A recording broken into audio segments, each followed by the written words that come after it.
Whereas actually, if we go deep enough, what we find is the light is there. The darkness is the darkness that has covered the light. So the light is at the core. The darkness is that on top of it, which is that which says, I'm this body.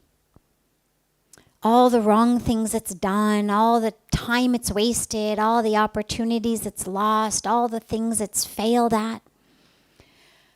I am the things that have happened to this body. I am my neuroses. I am my illnesses. I am my parents' neuroses. I am my parents' illnesses, right? And I am this, or I am the child of that. They're all aspects of our identity. And that's the darkness. It's ignorance. It's what blocks us from knowing who we are and living as the truth of who we are. And so what the Guru does, it's not the magic wand of I take you who art dark and make you light. I take you who art impure and make you pure. But I take you who are light but don't know it and remove the darkness of ignorance from you so that you can see your own light.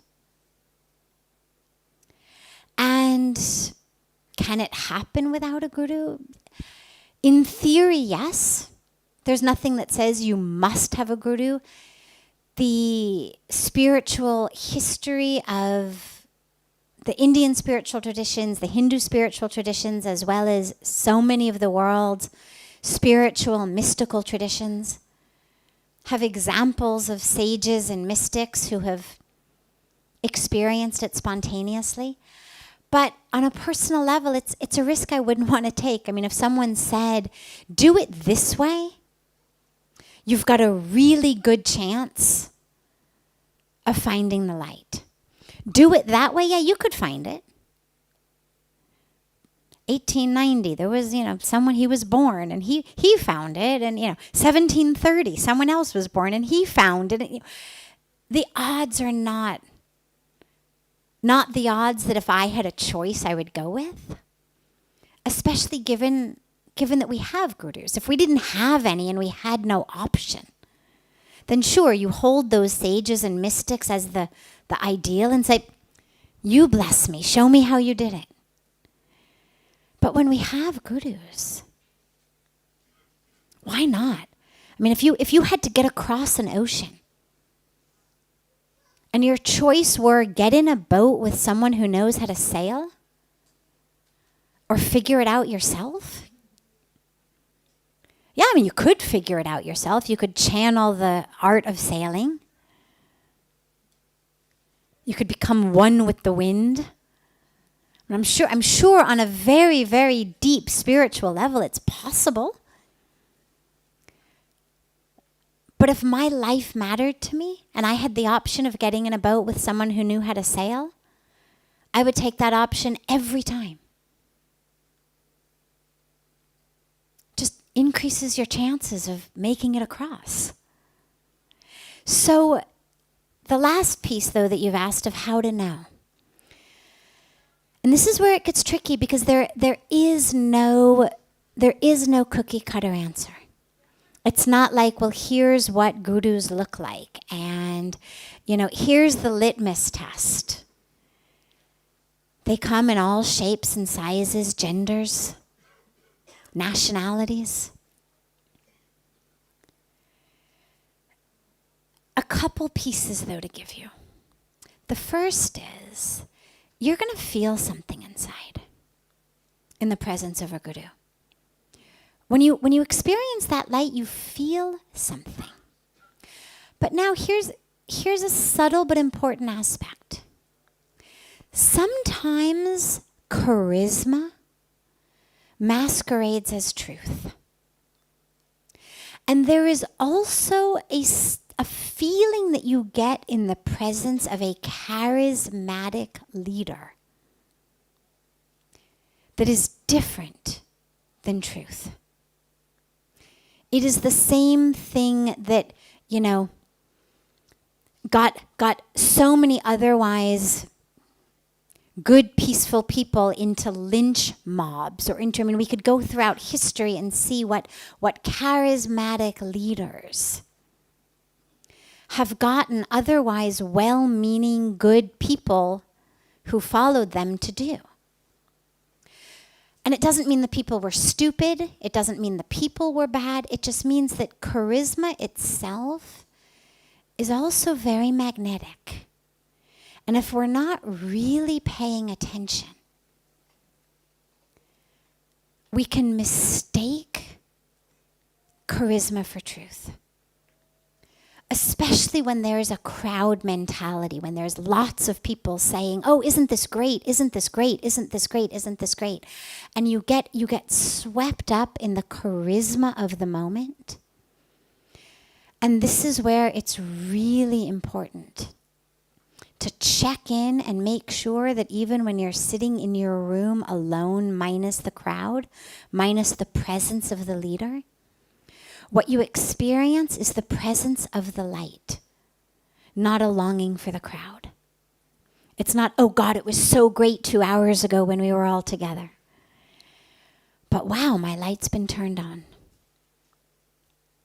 And even though I'm now crowdless, charismaless, I can still feel it and can still see. And that's the first piece I would give you. And the second piece that I would give you is, the more someone tries to convince you that they are the right guru for you, the faster I would run in the other direction. The real gurus are doing this for us, not for themselves. They're not attached to the number of people they accumulate. They're so connected to source that, oh, no crowd today? Great, it's just me and God. And that fills them with joy. It's not, where's my crowd? They're giving you energy, not sucking your energy. And so if you find someone trying to convince you that they are the only, they are the best, they are the right ones, I would run in the other direction. When I first came to Rishikesh, before I had met Pujya Swamiji, in the week or so that I was living in a hotel before moving in here, we had met a wandering sadhu. And this by no means is to turn you off the wandering sadhus. I'm sure many of them are very divine and wonderful. We happened to meet one who was of a sort of interesting sort. And he spoke some English and he said, come and sit with me. And we had nothing else to do. And so we said, sure. And so we went and sat with him. He didn't live at Parmarth Niketan. He lived downriver. He had a little room. And he would sit on his bed and we would sit on the floor and he would tell us things. And after the first day or so, he explained that it was customary to bring boxes of sweets when you go to see the guru.